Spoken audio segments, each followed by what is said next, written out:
대단한 세계사 대세 이명입니다. 제가 유튜브 개설하면서 초반에 채널 처음 열 때 영화 300을 주제로 삼아서 그리스 페르시아 전쟁을 언급해 드린 적이 있었습니다. 오늘은 그 그리스 페르시아 전쟁 이후에 전개가 되는 펠로폰네소스 전쟁이라는 것을 알키비아데스라는 아주 독특하고 골 때리는 인물을 중심으로 해서 좀 언급을 해 드리려고 합니다. 일단 이 펠로폰네소스 전쟁이라는 것은 기원전 431년부터 기원전 404년까지 전개가 됐었던 그리스 내부 폴리스들 간의 전쟁인데요. 그렇다면 이 전쟁에 이제 바로 들어가기에 앞서서 예전에 서양사 초반에 영화 300 테르모필레 전투로 보여드렸던 그 그리스 페르시아 전쟁 그 상황 이후부터 좀 언급을 해드리도록 하겠습니다. 자, 테르모필레 전투에서 스파르타를 중심으로 한 그리스 연합군이 쳐들어온 페르시아 군대에게 패배를 했었습니다. 그 후 어떤 상황이 전개가 되냐면은요. 자, 여기 그리스 지도인데요. 테르모필레 전투에서 패배를 했고 이 그리스 사회는 이제 이 내부가 페르시아 군대에 의해서 유린을 당합니다. 이 페르시아 군대가 이 그리스 내부를 헤집고 다니면서 아테네까지 치고 들어옵니다. 그런데 이때 아테네는 어떻게 대응을 했냐면요. 아테네를 비우고 살라미스 섬 지역으로 이주를 했습니다. 그리고 그 살라미스 바다에서 바로 페르시아 해군을 그 아테네 해군이 격파하게 됩니다. 이걸 살라미스 해전이라고 하는데요. 이 살라미스 해전 이후 페르시아는 큰 타격을 입습니다.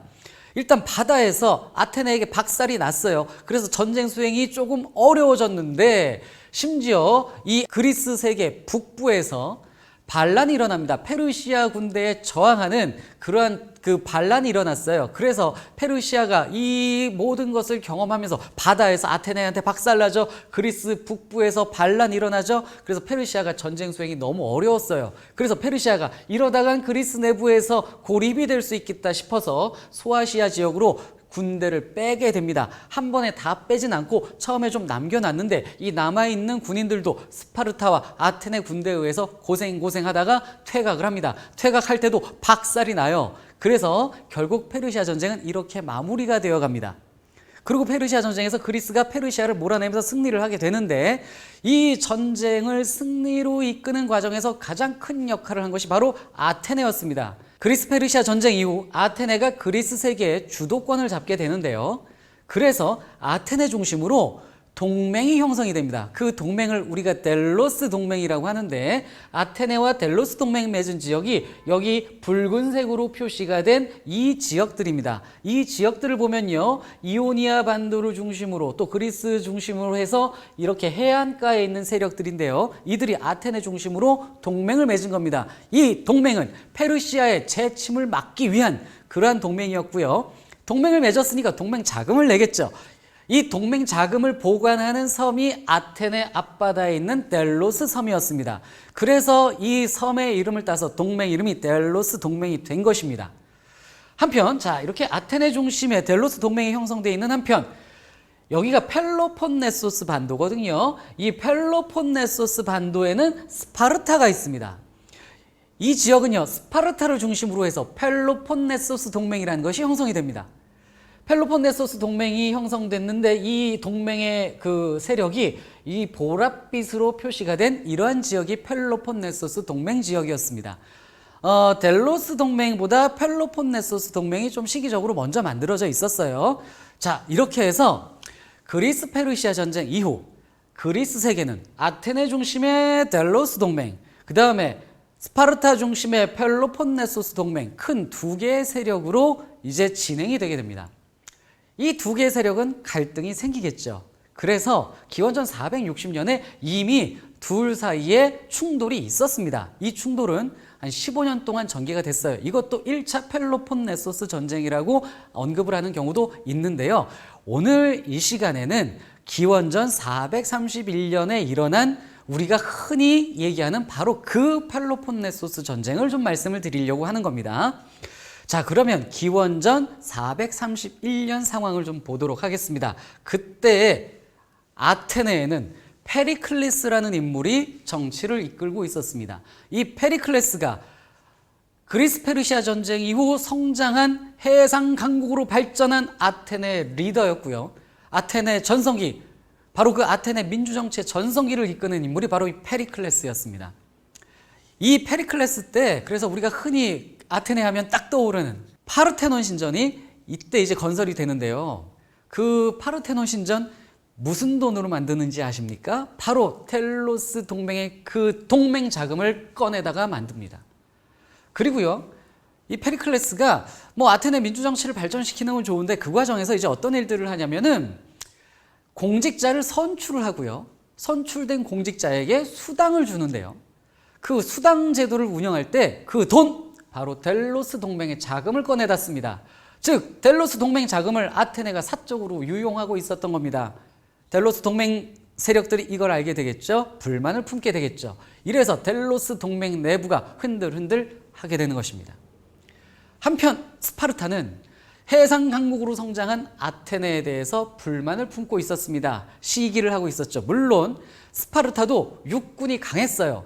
하지만 아테네가 최강국으로서 성장을 하고 있었고, 스파르타가 물론 아테네에 맞상대할 수 있는 그러한 세력이긴 했지만 아테네에게 약간 뒤져 있는 상황, 이런 것들에 대한 시기심이 있었는데, 이런 스파르타의 마음을 건들고 그 다음에 아테네와 싸우도록 부추긴 것이 바로 코린토스입니다. 아테네와 스파르타 사이에 있었던 폴리스인데요. 이 코린토스는 해상 강국이에요. 하지만 아테네에 밀려 해상 2인자였고요. 뭔가 코린토스가 좀 발전을 하려고 그러면 아테네가 계속 견제하고 방해를 했었습니다. 그래서 코린토스가 아테네에 대해 불만이 많았는데 이 코린토스가 스파르타를 부추겼어요. 결국 스파르타와 코린토스가 손잡고 아테네를 쳐들어온 것입니다. 이것이 기원전 431년에 시작이 되는 펠로폰네소스 전쟁의 모습입니다. 자, 스파르타 군대가 쳐들어오자 페리클레스가 어떻게 하냐면요, 성 안으로 다 들어갑니다. 그래서 성 안에서 항전을 하려고 했었던 건데, 자, 성 안에 들어갔어요. 스파르타 군대가 왔습니다. 아테네는 돈이 많고 해상 강국이기 때문에 성 안에서 밖으로, 바다 밖으로 무역하면서 버티면 스파르타보다 경제적으로 우월하기 때문에 이길 수 있다고 계산을 한 것이었는데, 문제는 성 안에서 발생했습니다. 이 성 안에서 전염병이 돌았어요. 이 전염병이 뭐 흑사병이다, 패스트다, 여러 가지 설들이 있는데, 아무튼 정체를 오늘날 정확하게 알 수는 없지만 전염병이 돌았고요. 그 전염병으로 페리클레스도 사망을 하게 됩니다. 이 전염병이 왜 돌았는지 정확하게 알지 못해요. 병명도 정확하게 알지 못하지만 성 안에 너무 많은 사람들이 밀집돼서 살다 보니 위생상의 문제가 생겼겠죠. 그러다 보니 병이 유행을 한 것 같고, 결국 페리클레스도 그 병으로 죽게 된 것이었습니다. 페리클레스의 이제 석상인데요. 페리클레스는 머리가 컸다고 전해져요. 보면 투구도 제대로 안 들어갔잖아요. 굳이 이렇게 조각을 할 필요 없었을 것 같은데, 페리클레스의 모습을 이렇게 모양을 만들어 놨고요.